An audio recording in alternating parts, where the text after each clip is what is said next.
Okay, everybody. So welcome to the second tutorial. And let's see, can you guys hear me okay? Is this it's fine? Let's see, we'll turn this up a bit. Is that better or worse with the microphone on? It's the same? Okay, I'll take that as a win. Okay, so we're gonna talk, okay, so we're gonna quiet down though, because I don't want to yell the whole time. So we're gonna keep talking about the standard template library. This is the last week where we'll talk about that. We'll start talking about different things next week. And hopefully you remember what templates are. You remember the standard template library. We're going to talk about first something called an iterator. It's inside of this library. And iterators are to, well, it's exactly what it says here. It's a way to access data in all sorts of containers. Okay, so we talked about templates last time. We talked about the standard template library. And what we're going to talk about today is first another class that's in the standard template library, or set of classes, which are called iterators. Okay, so what is an iterator? Iterator is basically a generalization of a pointer. It behaves like a pointer, but it's actually implemented by a class. So there can be different implementations, but you can think of them effectively as they work like pointers. So what operations can you perform on them? Why would I use these? And then we're going to do an example of how you use them. We're going to actually work with a linked list in the standard library. And it turns out to do things with linked lists. Iterators are very helpful. And then we'll look at how list, which is the second container class you're learning in the standard library, is different from vector, which is what you learned last week. Okay, that's kind of the first half of the tutorial. We'll talk about some other things in the second half. Okay, so what's an iterator? Iterator identifies an element in a container. So it's similar to a pointer, as I said. This is a general concept. Okay, so I'm teaching you C++ iterators. Whoops, I forgot to send this to all the displays. Let me send this out. So I'm teaching you C++ iterators, but this is a general programming concept that you'll find in some other languages too. So we can use it to identify an element in a container. We can use it to access that element in a container. It allows us to move between elements in a container, essentially to iterate over the container. All of these things you're going to see are very similar to what we do with pointers. So if you think of it as a pointer, that's basically going to work. And now STL is designed for speed, right? C++ is designed for speed. Its standard library is designed for speed. So we're going to also talk about there are different kinds of iterators that you use with different classes. So a different one for vectors than for lists. And STL restricts those iterators to efficient operations. So you can do more with the iterators for vectors than you can with lists. If you try to do certain things with a list iterator, it just won't compile. That's on purpose, because the standard template library basically does not want to they want to make it obvious when you're writing bad code.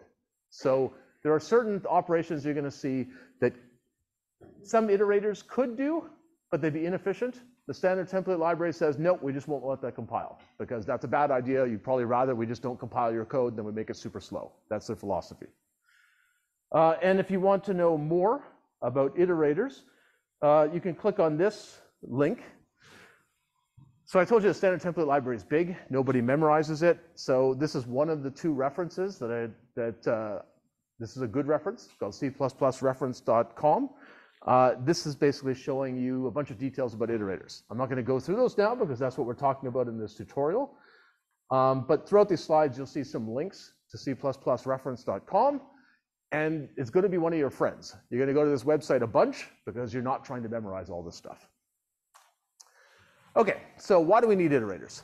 So we used vectors last week, and we didn't use iterators, and we did useful things, right? We put values into a vector, we printed out the values, and we used this square bracket operator, the subscript operator, to get at elements inside the vector. And it worked just fine. So, why do I need iterators? Well, basically, the square bracket operator implies random access.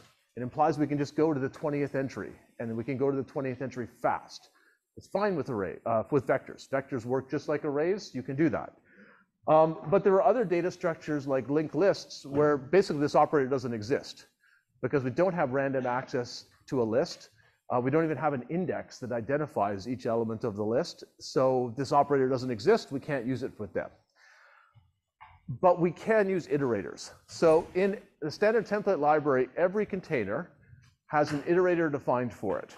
Now, each of those iterators, they work the same way, but they are actually different classes. So you have to kind of keep track of which kind of iterator do you use with which kind of class. So for a vector, if I have a vector of integers, you basically say, I want the iterator that goes with that. Okay, so this says, inside the standard library, inside the vector templated class, and I want the version for integers, inside that is another class called iterator. That's what I want. I want to make one of those.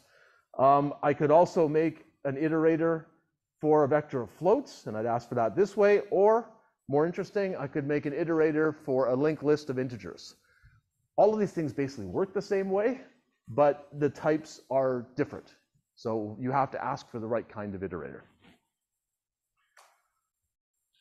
Okay, so let's start off with vector, because you learned about that last week.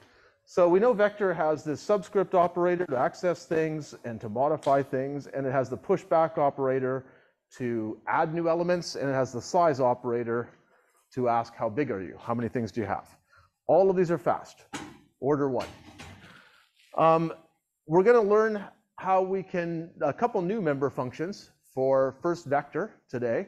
So there's a member function called begin, and begin returns an iterator to the first element in the vector, okay, like a pointer to the start of an array. That's the equivalent. End is another member function, and this returns an iterator that is just past the end of the vector. Okay, so it's kind of equivalent to a null pointer. It's like, this is not valid. We're past the end of the vector.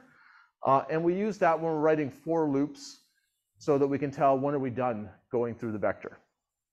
And this will become more clear as I show you an example. Okay, and down here is if you want to learn more, click on that link. I'll post the slides after and you can read more about it.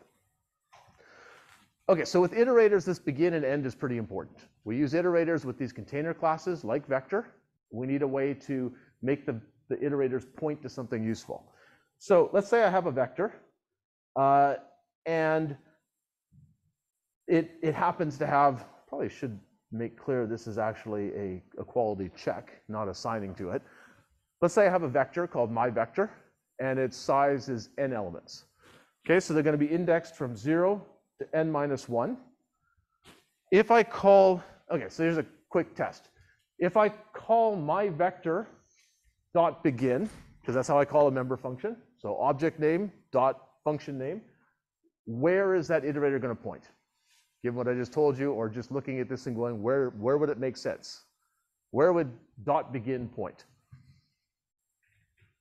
You've got n minus 1 choices. So what do you think? Yeah. Yeah, so it just points to the first element. It's exactly what you'd think. Okay, so if I call myVector.begin, you get this iterator, think of it like a pointer, and it points to the first element. Where would myVector, going to come back to you because you did so well on that, so I'm going to pick on you, sorry. myVector.end, where was that going to point? N minus 1. Now, I'm going to give you I'm going to ask the audience, what do you think? Should it point at n minus 1? Or do you remember the definition I gave you? It's not quite n minus 1. Okay, close.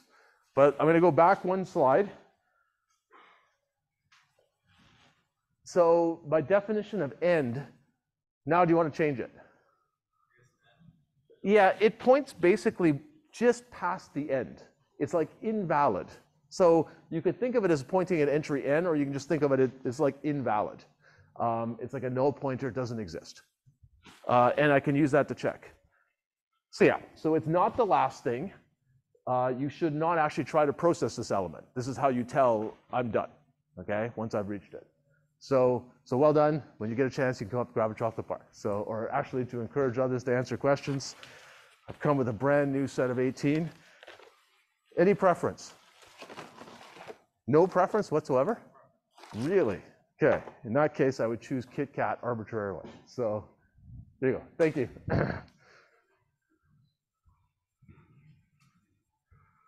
Okay, so you now know a bit about iterators. So, okay, if you kind of went, wait a sec, where's my chocolate bar? This is a chance to earn it. Okay, so in a team of two, you're going to try to answer this question. I'm going to give you a minute to think about it. So what am I doing?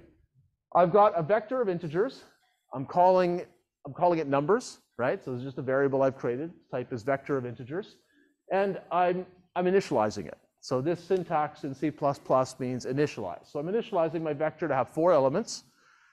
What's in the elements are 1, 2, 3, and 4. Okay, so, and I've made a bunch of lines here. What I want you to tell me, take a minute in a team of 2, and work out which of these lines will compile.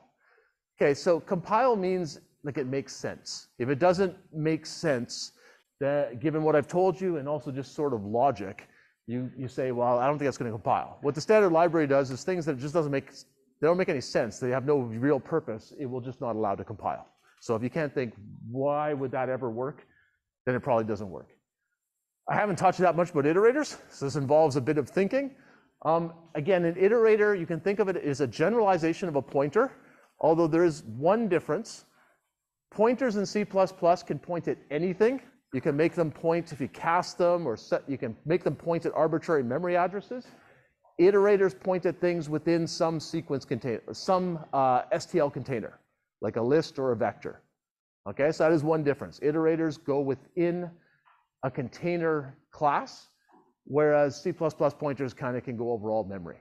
So a bit different, but other than that, iterators behave like pointers. And in fact, if you look inside the class, you'll see that often they are actually implemented with pointers, but you don't have to worry about that. All you care about is what operations they give. Okay, so take a minute, talk with a partner. If you're confident that you can get these right, put up your hand. If you get them right, I'll give you each a chocolate bar. Wait, you guys are already confident? You didn't talk to a partner. You didn't talk to him. Talk some more. Okay, so I feel you need to confirm more. Because I'm going to take a minute, and then when you're ready, put up your hands, and I'll pick somebody.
Okay, is anybody ready to go?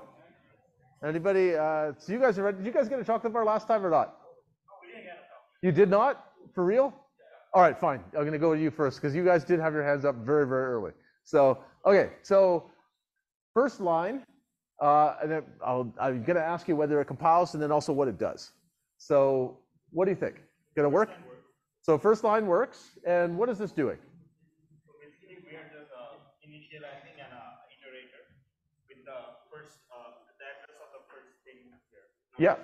Okay, and we make the right kind of iterator. So a vector of integers, we want the iterator that goes with that. Call it IT, it's fine, it's a variable name.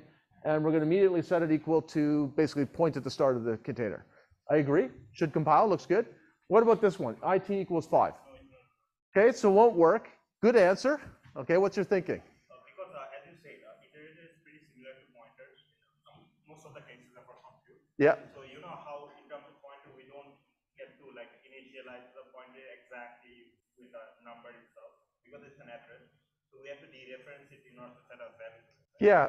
So in fact, with a pointer, I could actually set it to 5. It's bad practice. It's kind of bizarre unless you know your hardware really well. but with iterator, this makes no sense, right? Like memory, for a pointer, you could say, okay, that's address 5, which is probably bizarre to do unless you're doing really low-level programming, but for an iterator, it makes no sense whatsoever. Will not compile, okay? That sounds good. What about this one? Okay, so IT++, what do you think it does? IT++, it takes into the next address.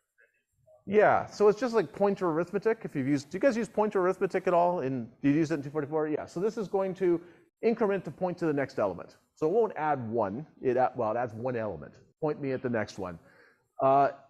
And the way this is implemented, so this iterator is a class, but as you know, in C++, you can overload operators. So this is just overloaded. Does the right thing for this class. What about IT minus minus? Right, so basically this would have pointed at entry 0. I can draw this on here. So when we got to the first line, we would have been our iterator would have been pointing there.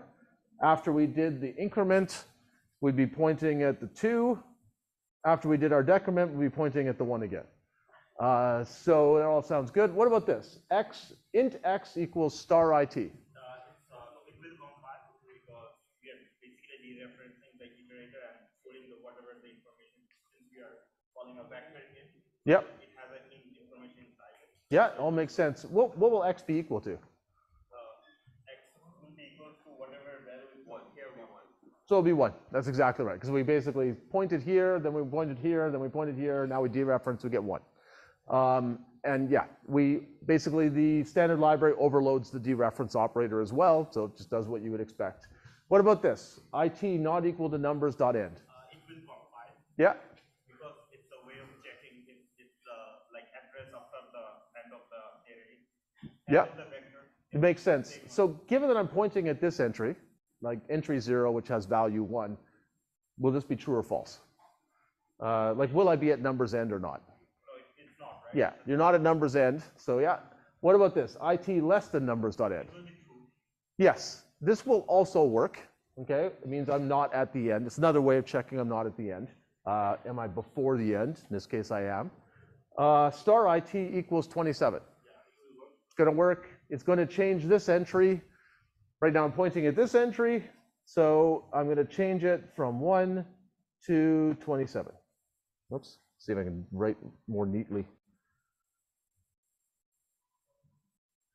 Okay, so looking good. What about this? IT equals numbers begin plus 2. Yeah, it just takes it to 2 more. That makes sense. So where's it going to point? It's going to point at element 3. Yeah, so I can basically just change the iterator to point there. Well done. Let me hit the button. And yeah, you got them all exactly right. So come on up and grab yourselves a couple of chocolate bars. It's very well, actually, I made it harder by asking you why. You got it all right. So well done. So, okay.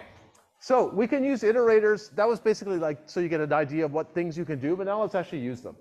So I've taken made a variable of type vector of integers again. I've set it equal to have, set it up to have 4 elements.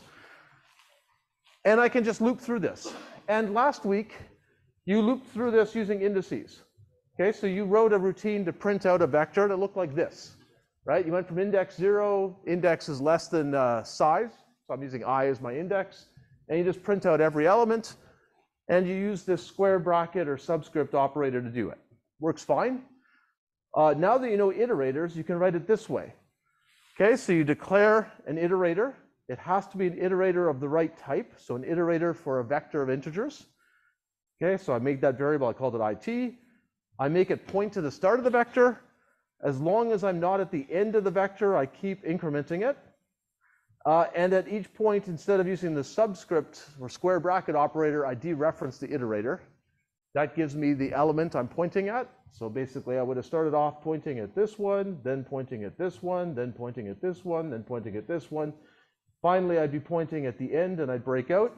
Each time I dereference and print it out. So both of these work, and they will both generate the same output, and they will both be about the same speed. Okay, after the compiler optimizes them, yeah, they'll both run at essentially the same speed. So which of these do you like better? Do you like top one with indices? Do you like the bottom one with iterators? Who likes iterators? Okay, so you like iterators better. Anybody like indices better? So a bunch of people like indices. So I personally like indices better too. I find this easier to read. They're both fine. But given this, I think most people would prefer the index because it's shorter and it seems a little more intuitive, right? I told you that pointers are a little harder to work with. Now we're working with iterators, not pointers, but we're kind of using pointer-like operations. So it seems a little messier. So it's perfectly fine. In fact, common practice with vectors to not use iterators very much and instead use the square bracket operator. So, and indices. Totally fine. It's not bad style. It's good. Okay, so given that, why did I just teach you about iterators? Anyway, so that's, okay. So this is just telling you what I told you.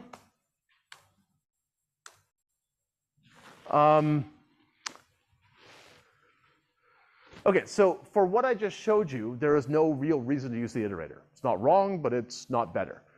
But there are operations in the standard template library that you need to use iterators to use. They just won't work with indices. And why? It's because basically iterators work with all the container classes. So lists do not have the subscript operator. You have to use iterators. And because of that, so if you use lists, you just got to use iterators. And then also there are some built-in member functions for all the container classes. And basically those built-in member functions often take iterators because then they'll work with all of the container classes. So you can't avoid it. But for things like vector, when an index exists for what you want to do, feel free to go use it. Okay, so we're going to write a little function called extract negatives. It's going to return a vector of integers. And it took in also a vector of integers, took it in by reference.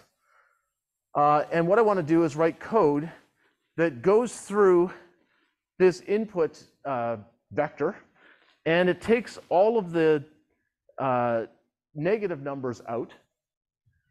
Well, takes all the negative numbers and puts them into this negatives vector. Okay? Now, you could write this with indices, but just to get used to doing it with iterators, I'm going to get you to write this with iterators.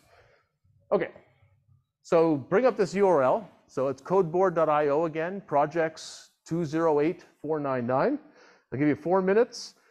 This one's under exercise 1h.h again. There are tests, so you just say compile to compile, run to run the tests. You don't have to bother about submitting it because we're not grading it. And again, the spec is written in the header file, but you're basically trying to get all of the negative numbers that are in this integers vector and put them into this negatives vector. And we want you to use iterators to do this. So you could do it with indices, but use iterators anyway. Okay, so we've got 4 minutes, and we'll see how people do.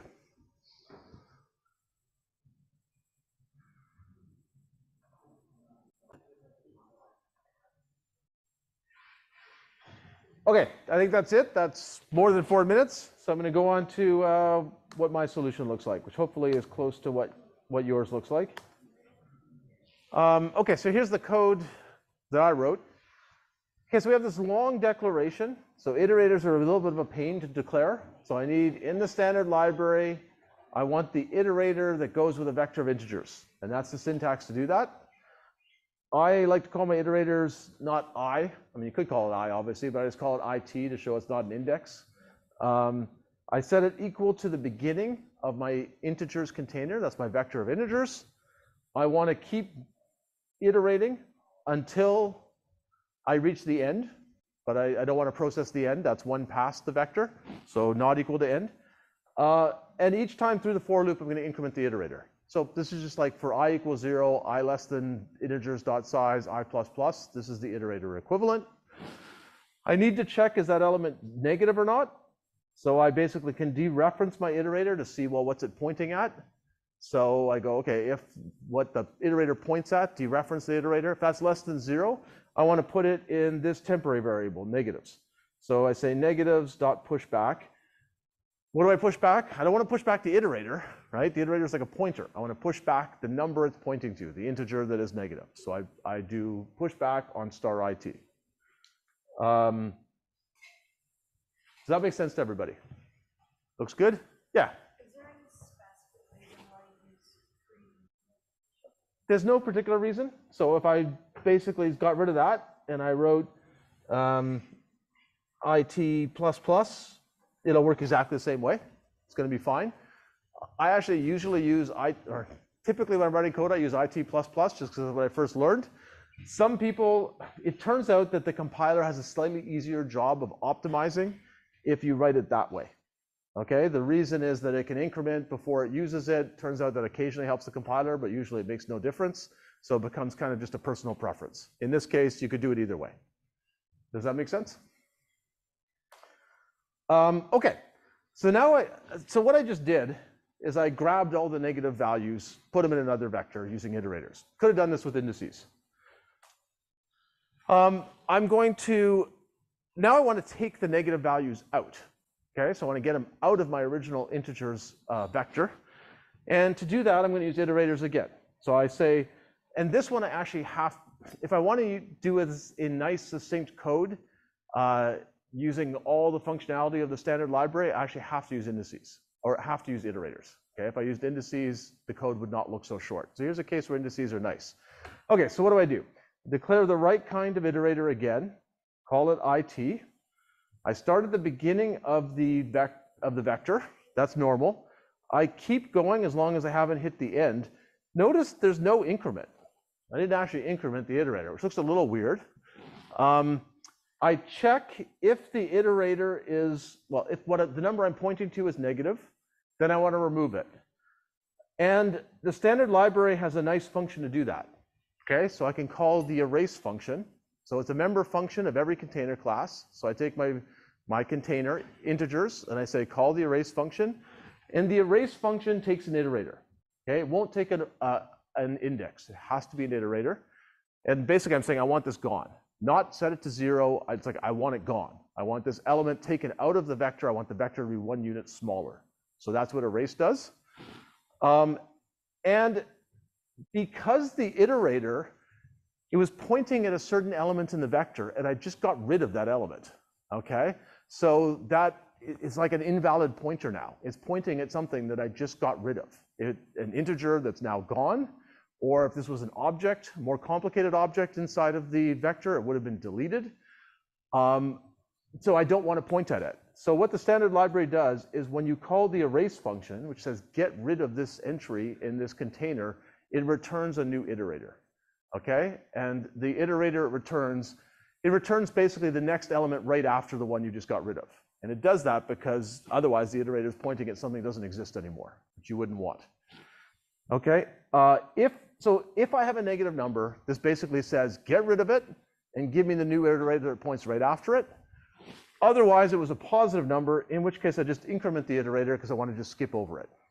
This is why I didn't increment the iterator up here, right, in the for loop, because the actual manipulation of the iterator is a little more complicated. I want to do one thing if it's negative, a different thing if it's positive. Does that make sense? So erase makes this code nice and short. I can take things out of this vector, and the vector actually gets smaller. I have to be a little bit careful when I'm using erase about keeping my iterators valid, because I'm actually destroying elements. I don't want to have an iterator that's still pointing at a destroyed element that I try to use. And that's why I have this line where I get the new iterator when I destroy the old one. Okay, so this is all what I just said. Okay, so what does erase do? Erase works on any container, so it works on vectors, but not only vectors. So in this loop, I basically looked at a bunch of elements.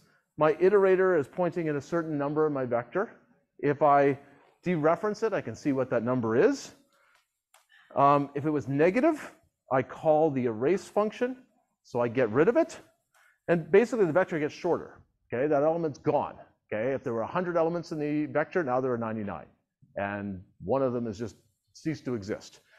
And again, that's why I capture this new iterator, and that iterator that's returned by the erase function points one after the thing I just destroyed, so that it's still a valid iterator. It points to something that exists.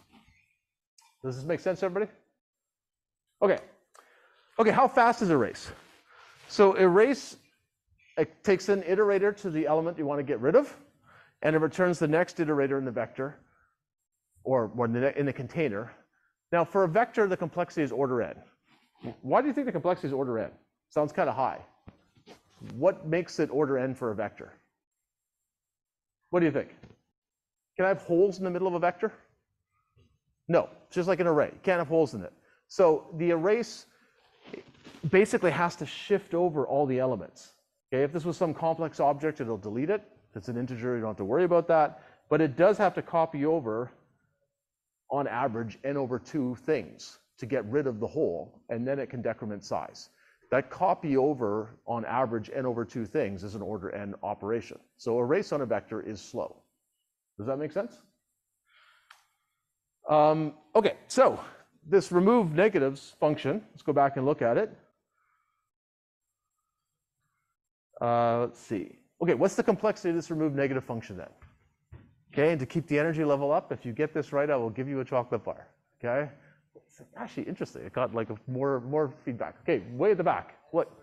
N squared. Yes, you're right. So it's n squared because we go through this loop n times, and every time through it, we call erase, which is an order n operation. So that's n squared.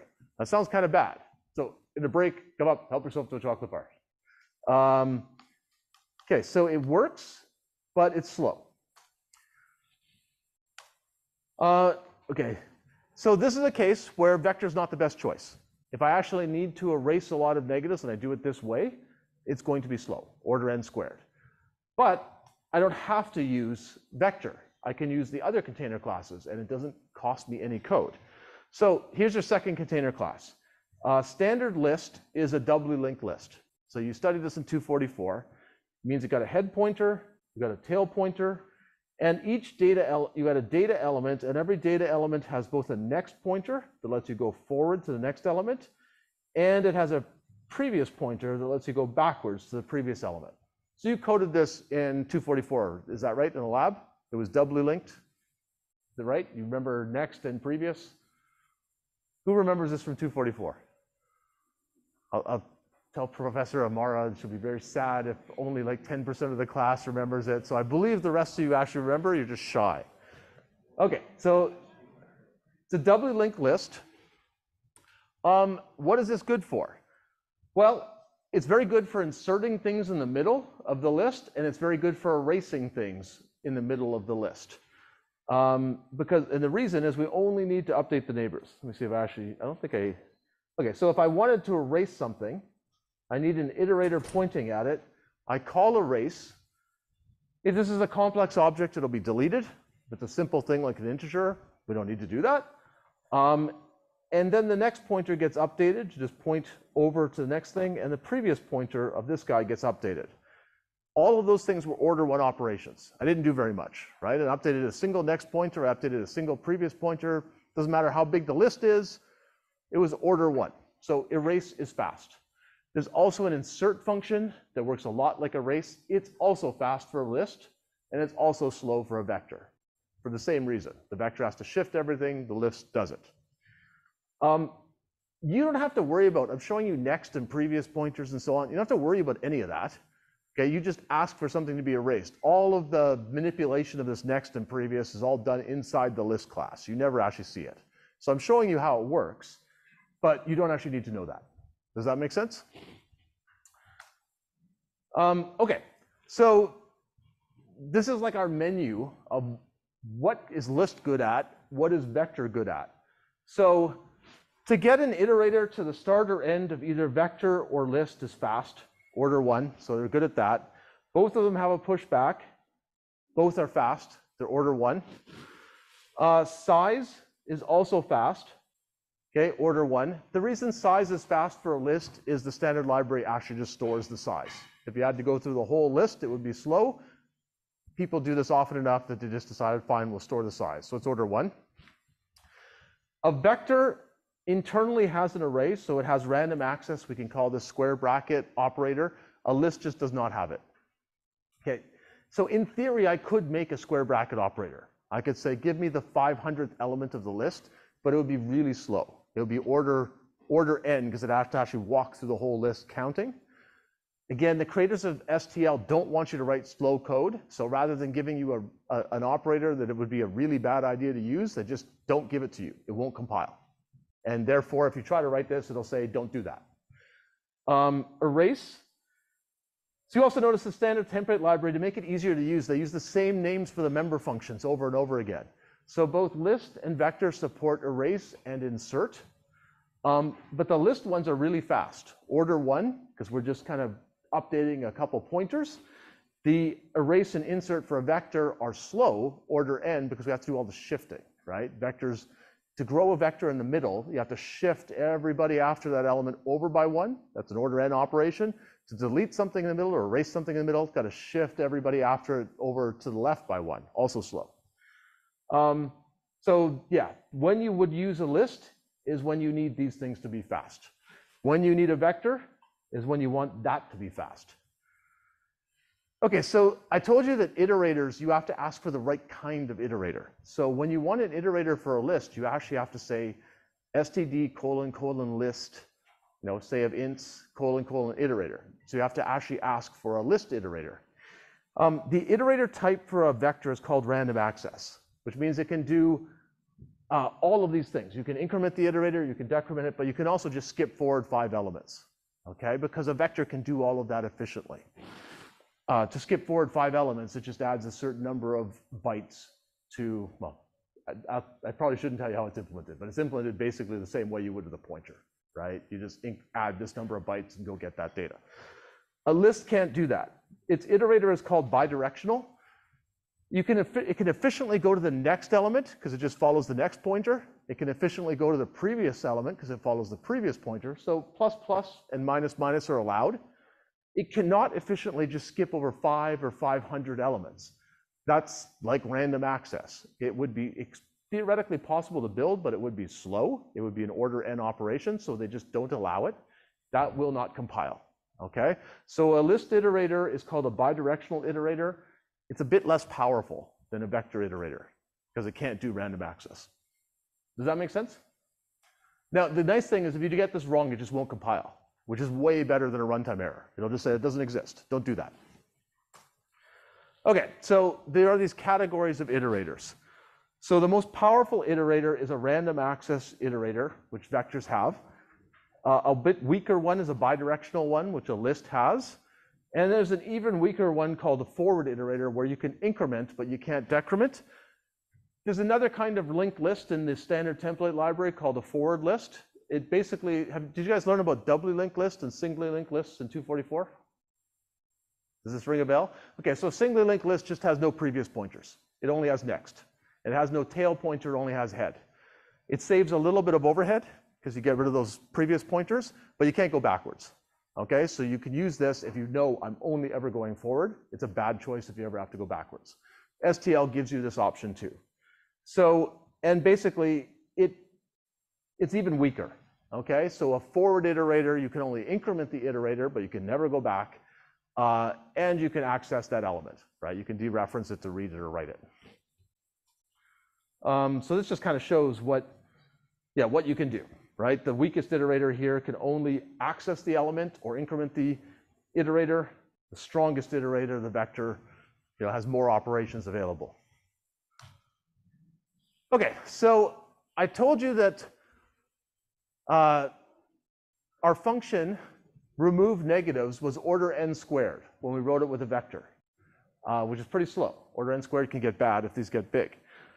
So I'd like to rewrite it with a list because we just analyzed this, and because erase is so much faster for a list, this would become order n instead of order n squared, right? N iterations through the loop, but order 1 for each erase call. A lot better. Okay, so my teammate wrote this, used vectors, wasn't the best choice, but now I got to rewrite it. Okay, so I'll give a chocolate bar for this one too. So can anybody rewrite this with a list so that it's much, much faster? So if you think you can do it, put up your hand. And if you get it right, in the break you get a chocolate bar. And I'm not going to 2 chocolate bars. So if you're holding out going, wait a sec, I don't think this is best offer, that's my best offer, right? For 1 chocolate bar, I'll write the code. So what do you think? Does anybody want to take a crack at this? It's not that bad. If you're like, wait a sec, I don't know what to do, it's not that hard. So anybody want to take a crack at this? What do you have to do to change this to work with a list? Yes, what do you think? change vector to list. Okay, so you're saying just say, give me a list, give me a list. And that's it, right? That is all you have to do. Okay? So to change this from a vector to a list, because the standard template library uses the same names for the member functions on all the containers, that's it. If you wrote this with a vector and then you decided it's slow, that was a poor choice, you change it to list and it works. So really easy.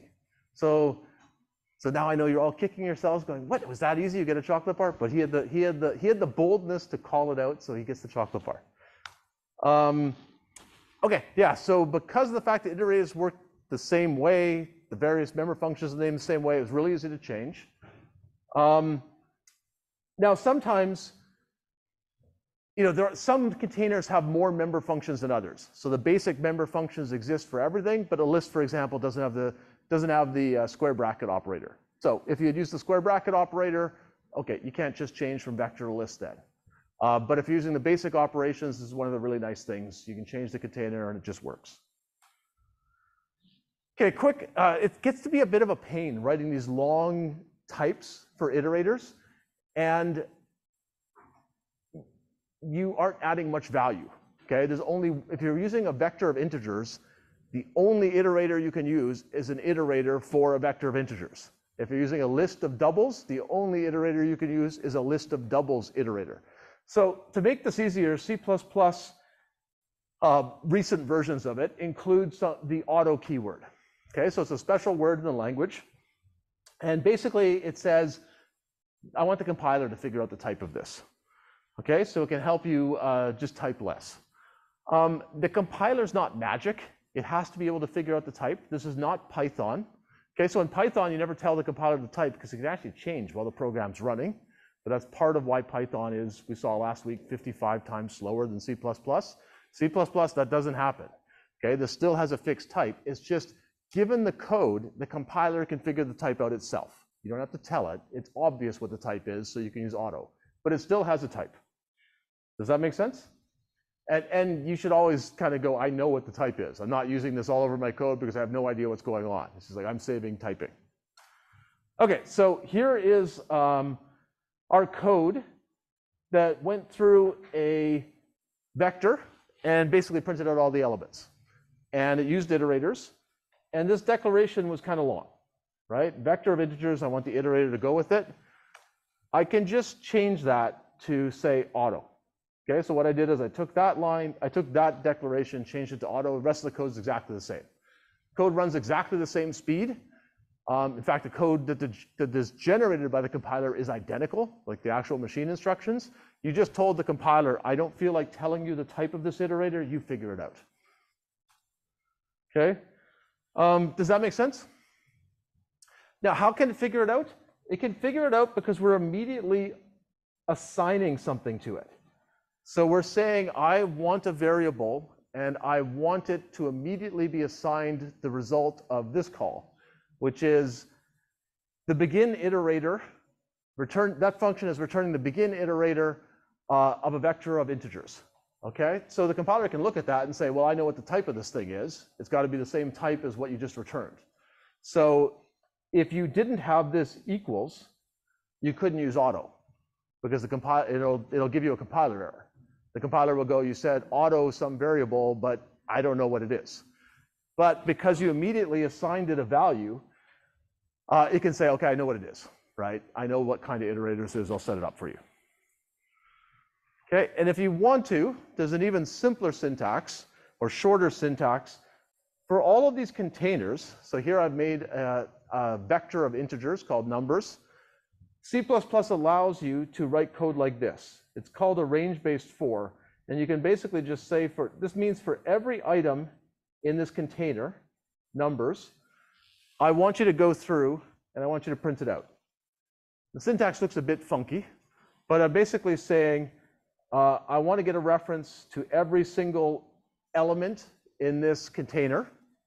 Every time you go through this loop, give me a new one. And I want you to call that, I want you to take that thing and that's in that container and assign it to a variable called item so I can work with it. Okay, so this code is basically going to be the same as this code, right? So there's no advantage to writing that range-based for, except that it's shorter. It's not going to be faster. It's in fact going to generate the same code. But if you want to, when you're looping over a container like a vector, you can write a shortened for loop like this. Essentially, the compiler fills in all the details. It'll fill in the other code that you had. Okay. And it'll go over the whole container. Okay. So this is a bunch of syntax. Any questions on that? Yeah. Is it possible to use a lot of keywords when like creating a container like vector? It can be easily populated with like something the third side. Yes, you should be able. So as long as the compiler can unambiguously determine the type, then it's okay. Okay, so if you, I haven't tried this, but basically if I said auto, it has to be able to unambiguously determine the type. So if it can't tell, wait, do you want a vector or a list, then it's not going to compile. It has to be unambiguous. So if you just say I've got 1, 2, 3, 4, that's probably not enough because it can't tell, wait, do you want a vector or a list? Does that make sense? Yeah. For things like iterators, auto is a very nice keyword because it's always unambiguous. You're basically declaring this iterator and you're always assigning it to something like .begin of some container. So there's never any ambiguity. But yeah, it's a good question. Okay, so let me do one quick demo and then we'll break for a few minutes.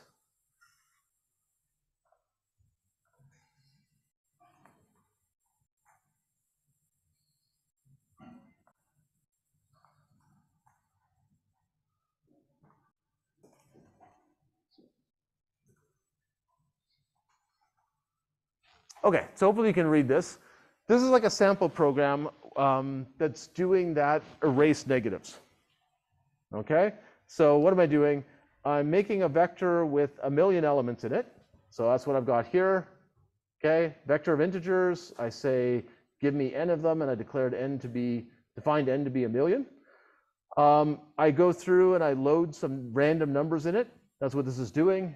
So from beginning to the end of the vector, basically just set every element to a random value using this built-in function, and half of them will be negative and half of them will be positive, given the way I wrote it.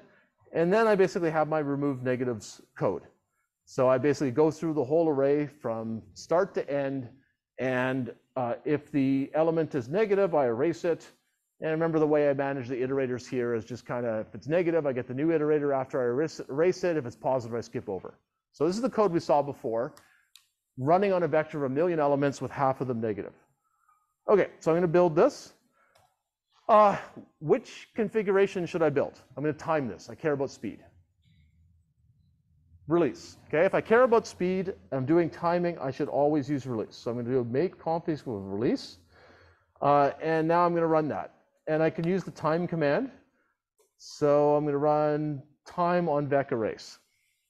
So see, I can't remember how long this, I didn't do this this morning, so see how long this takes. So it's running, getting slightly awkward. Hopefully it finishes soon. I have to maybe cut it down to 100,000 if it takes too long. But clearly, this is taking a while. Okay, so it's done. You look at this number, and it tells me it took 18.5 seconds. Okay, so now I'm going to look at almost the same code. The only change in this code is that I changed vector to list. Okay, so it's basically what we did on the slides. So load up 1,000,000 elements in again in the container, but it happens to be a list, and then I'm going to erase the negatives. Okay, with a vector, it took 18.5 seconds. How long do you think it's going to take with a list? Less, okay? Can anyone give me a more precise answer? Just take a guess. You're not going to get it exact. What's that?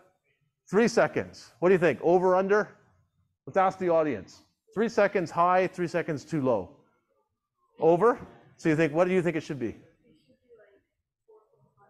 Okay, 4.5 seconds, 3 seconds. Anybody else? What do you think? 1.9 seconds. Okay, lowest of all. Let's time it. Okay, so time, list erase. I already built this in release, so It's already done. Okay, so it took 40 milliseconds. Okay, so it went from 18.5 seconds to 40 milliseconds. Okay, so nobody was close. Okay, no chocolate bars on that one. Sorry, guys. They're off by like a couple, 2 to 3 orders of magnitude. Okay, why did I show you that? Complexity matters. You cannot overcome using the wrong data structure and getting an order n squared algorithm instead of order n, or order n instead of order 1 by fine-tuning your code. Once you start sending large amounts of data through it, having a complexity that is higher than the minimum is a huge deal. Okay, so 40 milliseconds to 18.5 seconds. Yeah, there's no way to make up for that except this was using the wrong data structure. So one of the goals in this course is for you to learn when do you use different kinds of data structures to be fast. And it's pretty important. Programs can be incredibly slow if people use the wrong data structures. Okay, so let's take a break till not long. How about 5:17? I'll give you a 5-minute break. I'm a little behind, so.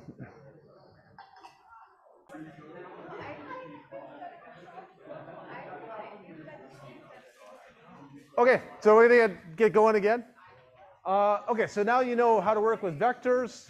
You know how to work with lists. We're gonna talk about a few other STL containers.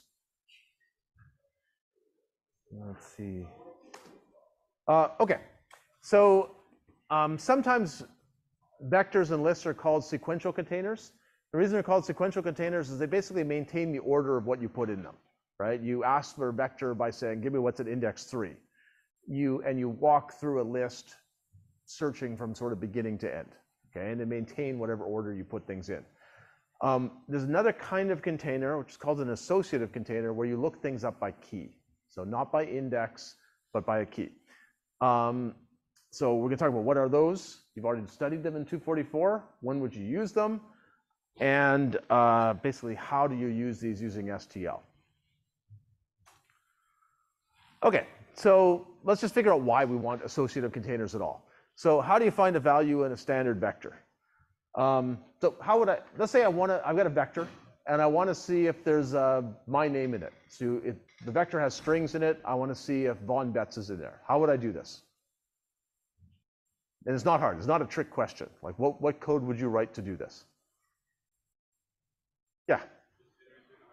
Yeah, so you can write a for loop. You can use indices, use indices, or you could use iterators. You're going to go through, you're going to check every single value in the vector and see whether or not it's equal to Von Betz. And maybe you return the index if it's there, and if it's not there, you return -1. So we can do that. So you can write that code. Now it turns out in the standard library, that code's so common that you can also just use a built-in function. Okay, so the built-in function is called find. So you basically call standard find, and find is a templated function. So it's a function just like we used before. And you pass in the range that you want to look in.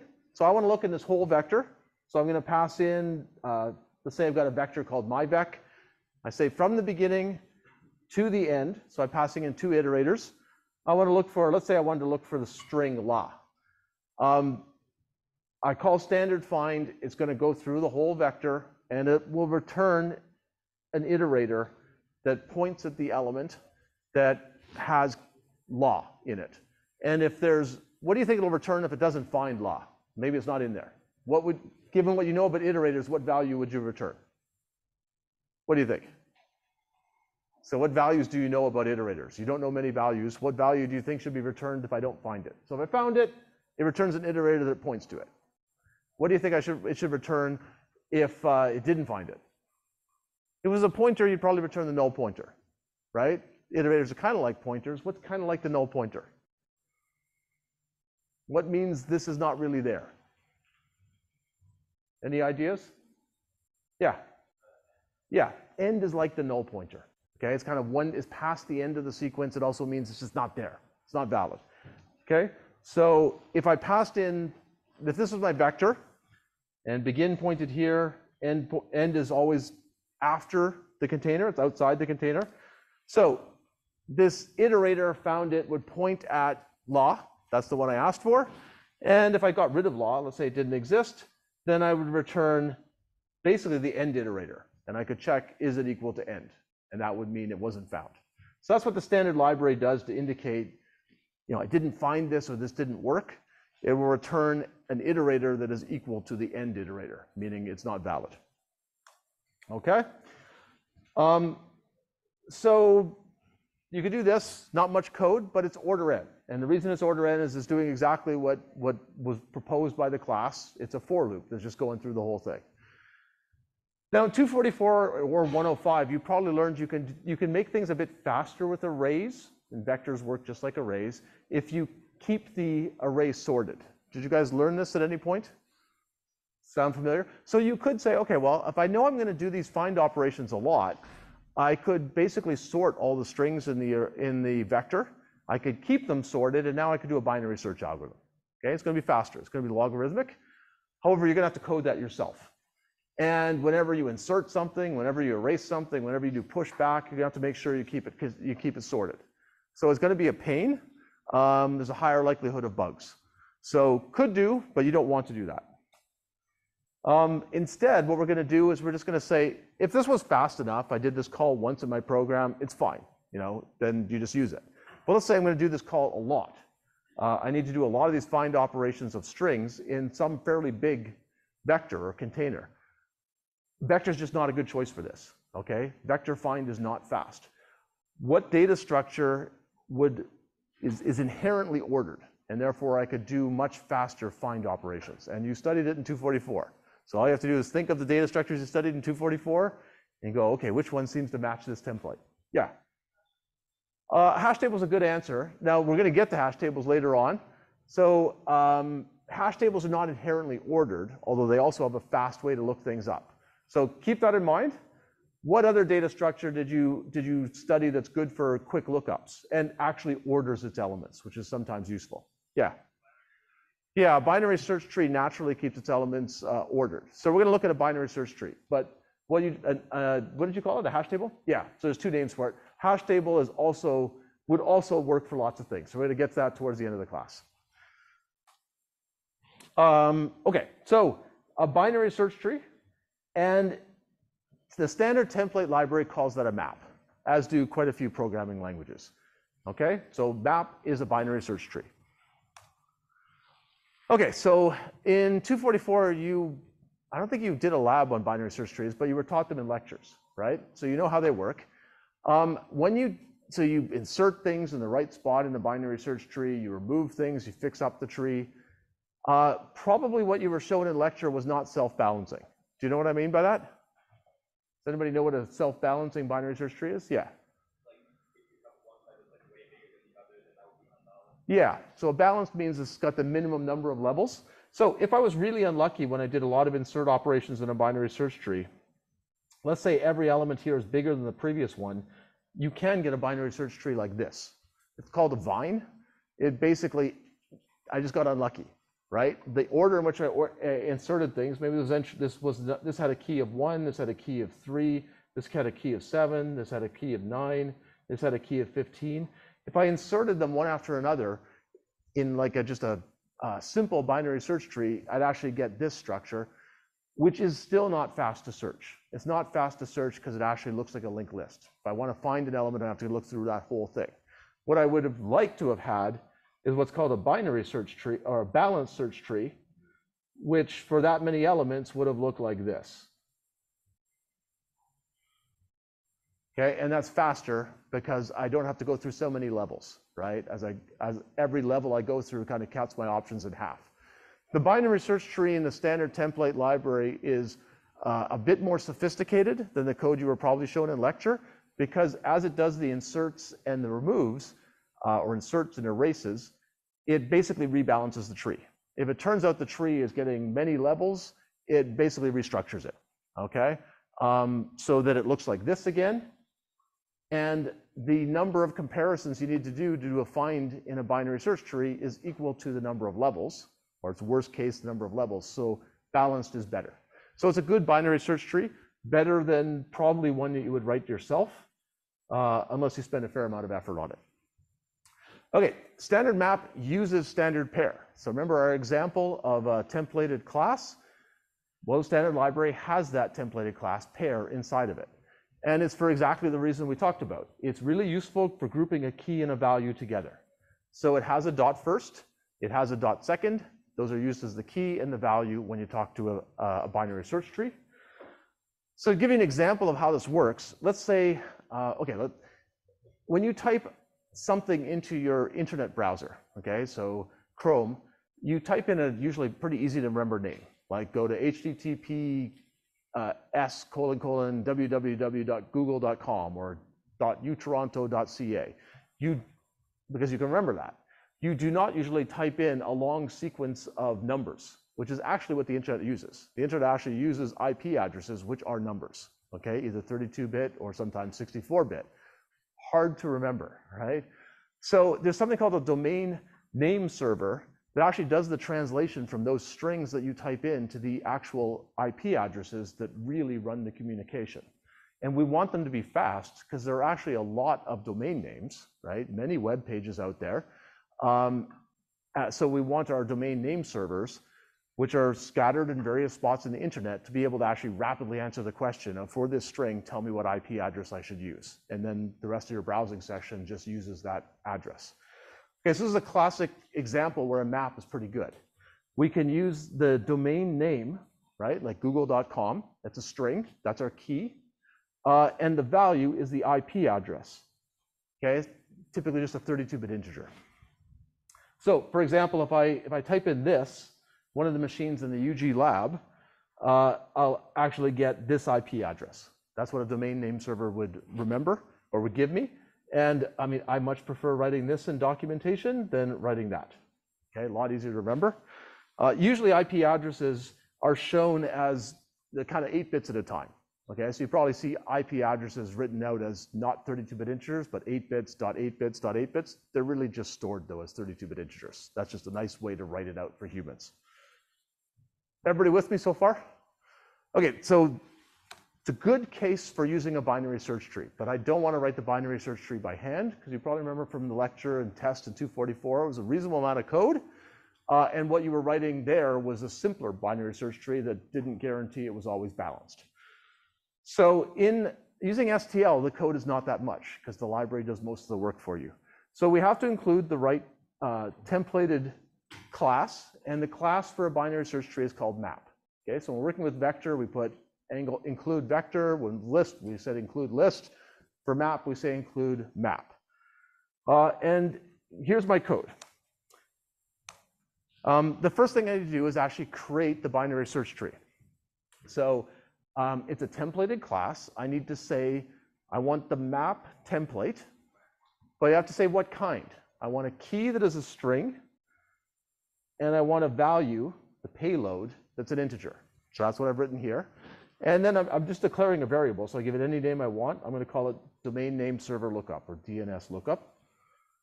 So that's it. I created my binary search tree. It starts out empty, right? Because I just use the default constructor, which will make me an empty binary search tree. Now I want to start putting some data in it. And I've got a few different ways to put data in it. I'm going to show you 3 different syntaxes that are, first one is kind of more long, but explicit. So I basically say, make me a variable of type pair. Okay, remember pair is a templated class, so recipe. I have to say what kind of pair. Well, I want the first element to be a string, the second element to be an integer, because that matches the key value pair of my binary search tree. I have to give the variable a name, so I'll call it Google, and I'll call its constructor with Google and its IP address. And then to put something in a map, I use the insert function. And I pass in the whole pair, right? So I pass in that Google variable, it's got both the key and the value. This will insert it in the binary search tree. Remember, I showed you also could use insert with vector. So the STL uses the same names over and over again for the member function so that it's easier to remember. Everybody with me so far? Okay, so I can shorten this if I want. Here I showed you the full type just so you can see what it is. But I can also use the auto keyword and this templated function called makePair. So I can say makePair, and I give it the string I want and the IP address I want, so a string and an integer. MakePair is a templated function. It's smart enough to figure out these types, and return a pair of the proper type, which now means auto will work. Okay? Auto works because I'm assigning an exact type, so I can tell what do I want. And then I just go and insert that pair, that value, or key value pair into the map. And then I can even use a shorter syntax if I want. I can just get rid of I can just basically do it all together. I can say, here's a string, here's an IP address, so toronto.ca, make that into a pair. It's some data type, it'll turn out to be a pair of string and int, just directly put it in the domain name server lookup. Okay, so I showed you all three of these so it doesn't look magic, but on the slides after I'll typically use this shorter option, but the other ones work fine if you like more explicit code. Everybody with me? Okay. Let's see, so let me erase some of this stuff.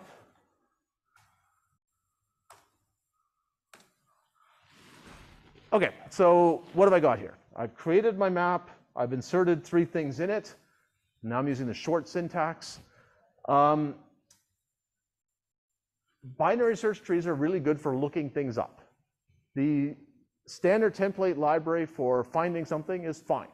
Okay, search for the following thing. And it's a member function. So I start off by giving the variable name. So DNS lookup, I call member function find. And it's going to return an iterator. Okay, so indices don't work with all of the STL container classes. They don't work with binary search trees. So it's going to return an iterator. And the iterator is going to point to the element where this thing is. Now, what should I pass in to find? Okay, so this find function is going to look something up in the binary search tree. So I could pass in, let's say I wanted to look for Google. Should I pass in the key? Should I pass in the value? Should I pass in both? What do you think I should pass to find? Okay, so if you get this right, I'll give you a chocolate bar. I'm resorting to bribery to okay, so you're in. Key, yeah. So binary search trees are fast to look things up by key, so we pass in the key. And it's going to return the whole thing, well, an iterator to the whole thing, which we can dereference to get all the data. Okay, so passed in the key, apple.com, microsoft.com. So you can get this in the break or you can get it right now. Feel free to grab a chocolate bar. Okay, so returned an iterator. How do you think you check whether the key was found or not? Like maybe it's not there. Okay, so I did put Apple in here. So Apple is in my binary search tree. So the iterator, I'm just going to get an iterator that points to that element in the binary search tree. Okay? What about Microsoft? Microsoft is not in the binary search tree. Never put it in. What do you think it's going to return? You should know this one. You go, well, that sounds easy. It is easy. What is it going to return if Microsoft's not there? What do you think? So it's the equivalent to the null, but we can't just check for null. Yeah, end is like the null pointer. So end is our sentinel value. So let's do the last one first. If the iterator equals DNS lookup.end, then we say it wasn't found. Okay?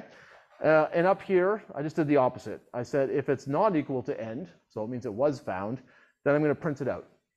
Now, the iterator, a map stores key value pairs. So every node in the binary search tree is both a key and a value. So the iterator points to a pair. It points to a key value pair. If I want to print out something interesting, what I'm doing is I'm saying print out the first element, which is the key, and then print out the second element, which is the value. And do you guys remember this notation, this arrow notation? Anybody remember what that means? What does the arrow notation mean that I'm using here? What do you think? Isn't it when you use pointers, but you have the address instead of the arrow instead of the dot? Yeah. So basically, it's a shorthand. It means dereference this pointer or iterator, and then this is actually to a struct or a class. It's got multiple data members, and I want the one named this. So it's a shorthand for saying, get me this element from this class or struct, and what I have is a pointer. If I didn't have a pointer, I use dot. Because I have a pointer or an iterator which behaves like a pointer, I use arrow. Does that make sense? It's a shorthand for dereference and then use dot to select. Okay, so So I guess what I wanted to make clear here is the iterator points to the whole node, which is a standard pair. So usually you're going to want to look at the dot first and the dot second to see, well, what do I want here? The key, the value, both. Okay, so this is going to print out www.apple.com and then the IP address. And this one's going to basically say, well, it was the end iterator, so it wasn't found. It'll print out the can't find it message. Okay, so that's how we insert things, how we find things. Maybe we want to iterate over the whole thing. So let's see. So I want you're going to go to the code board again, and you know how to do this, right? You know how to use iterators. Remember, the member function names are the same. In vector and list, we use begin and end. You're going to use the same things in a map. And iterators, basically the iterators for a map are bidirectional iterators, right? We can go forwards, we can go backwards, we can dereference them. So given that, you should be able to write code to print out everything in a standard map. So go to this code board, same one as before. So 208499, and I'll give you 4 minutes. See if you can write the code to print out a binary search tree. And this one is exercise 2.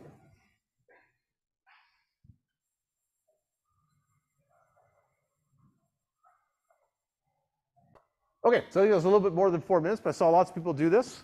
So let me show you my solution. Right, get rid of hide these controls.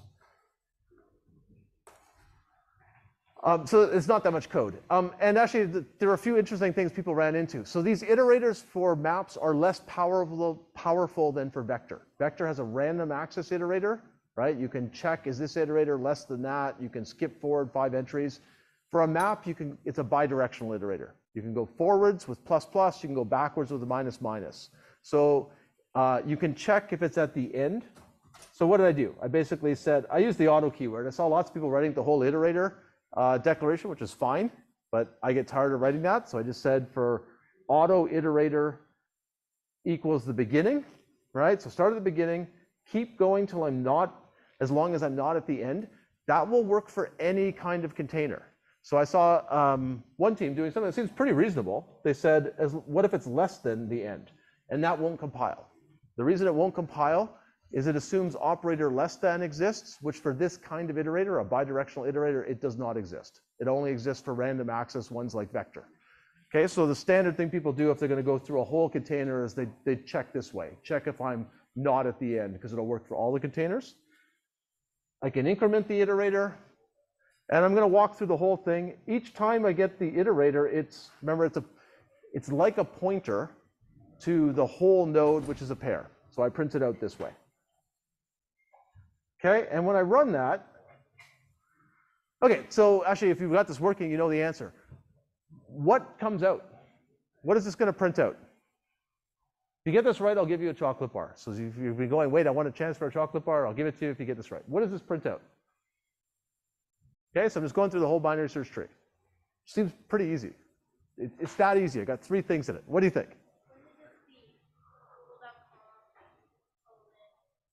Okay, google.com, then colon that, yeah? Yes. Then Apple, colon, okay? So let's ask the audience.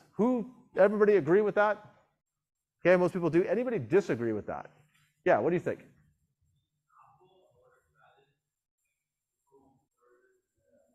Yeah, so that's right. So you almost got it right, but the thing to remember is this is a sorting data structure. So if I had been putting this in a linked list, it would do exactly what you just said. But remember, it comes out in the sorted order when I put it in a binary search tree. So it comes out sorted. Despite that, you get a chocolate bar after anyway. So I consider close enough pretty good. So, okay. So how does this iteration work? You can just take it as a black box. Like, don't worry about it. It just works. But it's useful, again, as computer engineers to know what's going on behind the scenes.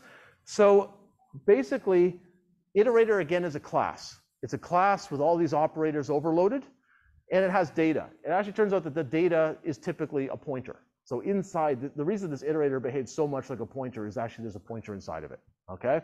So if I had this binary search tree, so I use the shorter names here. I use integers as my keys, and I use strings as my values here, so it's a slightly different binary search tree.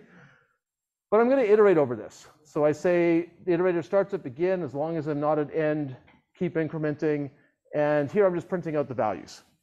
So begin will actually make the iterator point at the smallest element in the binary search tree, which is this one. And then as I iterate, whoops, that's the next thing. As I iterate, basically this iterator moves around. So it'll go to there, then it'll go to there, then it'll go to there, then there, then there. Okay, so it's an in-order traversal. And you actually saw this at 244. The STL is just doing that. Okay, it's just all abstracted in this iterator class, but what is actually happening is inside the iterator class is moving around a pointer by keeping track of the left and right child and so on. Does it all for you, does an in-order traversal. End is again pointing at an invalid element. You think of it as being just past the end of the binary search tree, so it doesn't exist. You should never try to dereference it. It's used as I've gone too far or there's no valid entry. Does that make sense? So maybe keep this in mind, the iterators don't seem so mysterious. It's kind of clear how can I increment them and decrement them. You actually wrote code like this in 244. STL has just wrapped it up in a nice class. Okay, if I called find, so let's say I called this find function, and I said find the entry with key 2, then I'm going to get an iterator that points at that whole node, okay, which is what you just did. Okay, so I'm going to show you a few different variations on map. What about duplicate keys? So now I'm making a new database. I'm making a new binary search tree. This takes a string for the key, but a floating point number as its value. And I'm going to call it salary database. And I've stuck a bunch of values in. So I've got my company has 4 employees. John Smith is the cheapest. He gets $30,000 a year. Mary Sue is the most expensive. She gets $90,000 a year. And it turns out that even though I only have 4 employees, I happen to have 2 John Smiths, okay? I want to look up how much John Smith makes, so I basically call the find function. So I, again, give the name of the binary search tree, call the find member function, I give the key John Smith. I'll get the whole node, which is both the key and value, so I print them both out. Okay, what's this going to print out? Is it going to print out 45,000? Is it going to print out 30,000? What do you think?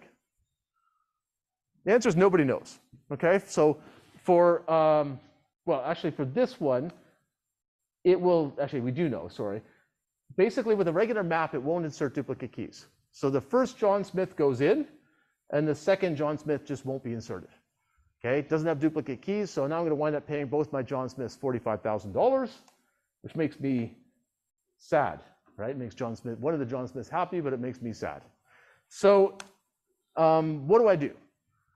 I want duplicate keys, basically.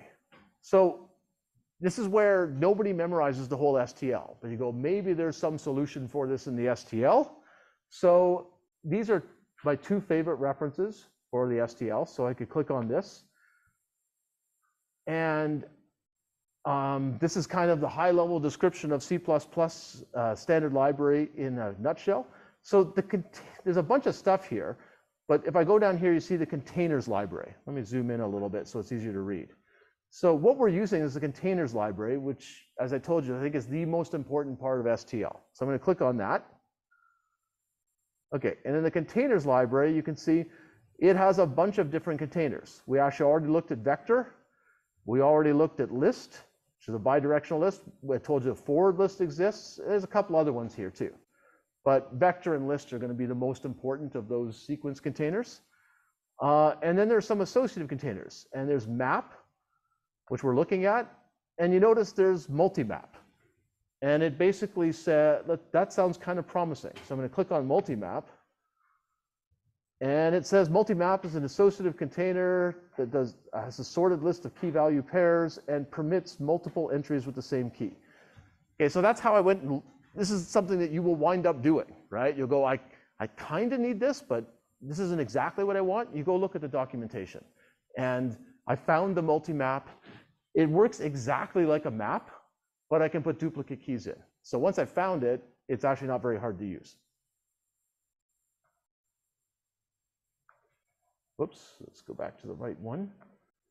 Okay, does that make sense to everybody? I'm going to take that as a yes. Okay, so with multi-map, I don't change any of my code, except I change the line that said I want a map to I want a multi-map. Other than that, it's the same.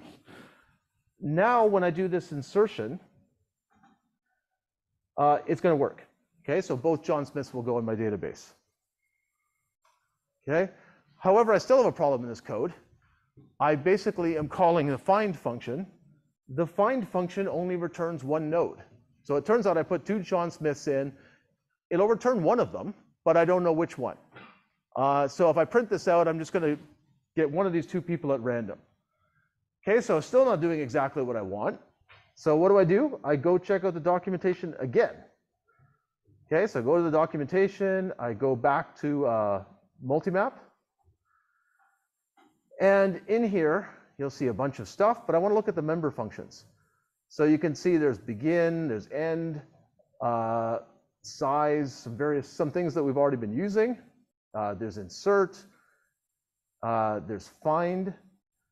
And if I read through this a little more slowly, you'll see this function, equal range, is like a more powerful version of find. It returns a range of elements that match a key. So it can return more than one match, basically. How does it do that? Well, I have to go look at it. And usually this is actually easiest to start with the examples. You look at the example, and you basically see, here it's looking for, well, I'm not going to go through the example in detail, but my advice when looking at these references is skip some of the, like, how do I use this abstractly, and skip to the example first, because it's usually easier to understand. But this basically says call equal range on your multi-map, and what you get back is a pair, and the pair is a pair of iterators, right? So it's just giving you a range by saying here's the start iterator, here's the end iterator. And I'm doing this kind of quickly. You'd have to read the documentation slightly more slowly. Okay, so, but I've gone through the documentation. I figured out, hey, equal range looks like a match. And it returns a pair of two iterators, right? The start one and the end one. Okay, so how do I use this? Well, I call equal range on John Smith. I capture it. This is a complicated type, so I just type auto, but I know it's a pair. And now basically it's actually giving me the first iterator and the second iterator. STL always uses a convention. If it gives you an iterator, you include the start and you don't include the end. So I know I should go from the first, like the start iterator, do not go all the way to the end iterator. So I write this code, and I'm basically going to write out what's the key value pair for every single one of these things. Does that make sense? So code looks a little funky. You have to like play with it, but this will do the right thing. It'll print out both of them. Okay, so this equal range, you're going to find that in milestone 1, there are a couple of things we ask you to do. We're going to the STL. You can find very helpful functions in some of these containers. So what I just showed you, you will wind up doing. It's not going to be equal range, but it's going to be functions that are very similar to that are going to be helpful to you for at least one of the functions or two of the functions that you're going to do in milestone 1. Okay, so what is equal range doing? So this is wrong. I should have said John Smith. I partially changed this example and forgot the last part. So it returns a pair of iterators. And this is, again, the pair data structure is useful. It just means two things. The first element is the starting iterator, and the second element is the end iterator. So I would now loop through from the start iterator, and then I would go here, and then I would stop when I hit the end iterator. And you notice that that covers the two John Smiths. Does that make sense? So I'm just visualizing this is what the binary search tree looks like. Even if you don't visualize it, it'll work, but this is what's going on behind the scenes. Okay, so very quickly, other containers. So map is a binary search tree. Gives you fast lookups, and it's very useful when you need things to be ordered. How fast? You studied this in 244, right? So I believe. Does everybody know this? Like a binary search tree, to put things in is logarithmic and the number of things in the tree, to erase things is logarithmic, to find things is logarithmic. Does everybody know that? Okay, good. So that's a binary search tree. And then there's a few variations on it, right? So there's the multi-map if I want duplicate keys. All the complexities are the same. Now I haven't talked about this yet, but it was brought up earlier. What about unordered? What about a hash table? An unordered map is a hash table, okay? The way you use it looks basically all the same function calls as a binary search tree, as a map. That's why it's called an unordered map. So it's a little faster, okay? So find, insert, and erase are all order 1, so even better than log n. You lose sorting, okay? So it does not sort its elements. If you don't care about sorting, this is a good choice. If you do care about sorting, it's not quite as good. Well, it may not be appropriate. And there's also something called a set. A set is just, sometimes we want a binary search tree and we only need keys. The keys are all we have, we don't need values. So a set is just a binary search tree with no values. Otherwise, use it the same way. There are a few other ones here that I'm not going to talk about now. You may use them later in the course, but we won't talk about them yet. Okay, so we talked about maps. And as I said, they're a binary search tree, log n to find an element. It's sorted. And when can you use it? You can use it as long as your key type, right? The type of your key defines the less than operator, because that's how it's sorted. Okay, so you have no less than operator, you can't use it, you have to define it. Unordered map is a hash table. As I said, even faster, order 1 to find an element by key. It's not sorted. When can I use it? You have to have the hash, a function called hash for the key type defined, okay? Because the hash is what tells us, remember like the way a hash table really works is it's got an array, it's got a hash function to map your keys to the array, and we handle conflicts and so on. STL does all that for you, but it does need the hash function. STL has built-in hash functions for things like integers, strings, so for all those, it just works. If you want to use it on some new class that you made as your key, then you'd have to write your own hash function, which isn't too hard. Okay, so the standard template library is huge. We're not teaching it all to you, but it is very useful. And as I said, other programming languages have libraries similar. You are going to go to these references to see how to use it and what's in it. And the container classes are the most important thing. Okay, and I'm going to do one last thing, a quick demo. So I'm going to do a demo of looking things up in a map versus an unordered map. So remember, one of those was order log n, and one of them was order 1. So we're going to see how big a deal that is.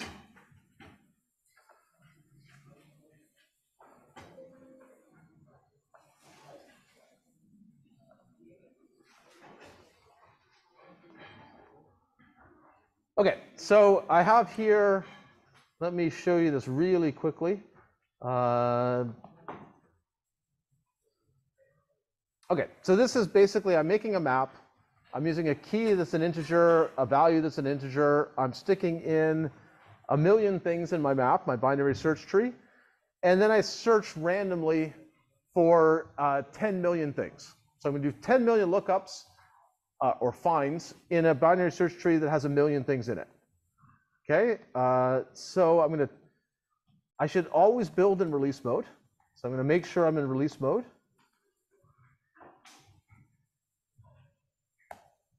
Okay, and now I'm going to use my handy time function, and I'm going to use map search, and we'll see how long that took. And it didn't take long. It took 200 milliseconds. Okay, so pretty fast. If I did this with like something as order n, we would be here till, I don't know, the end of the course. Okay, so this was really fast. Log n is good. I also have an unordered map version of this. Let's see.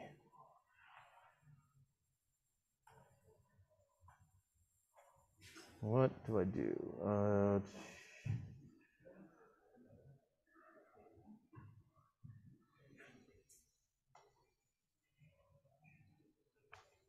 Okay, so this code is identical to what I just showed you, except I changed the word map in the declaration of my binary search tree to unordered map. Okay, so I just changed one word. I asked for the other type. Otherwise, the code works identically. I do 10 million searches again. I've already compiled this.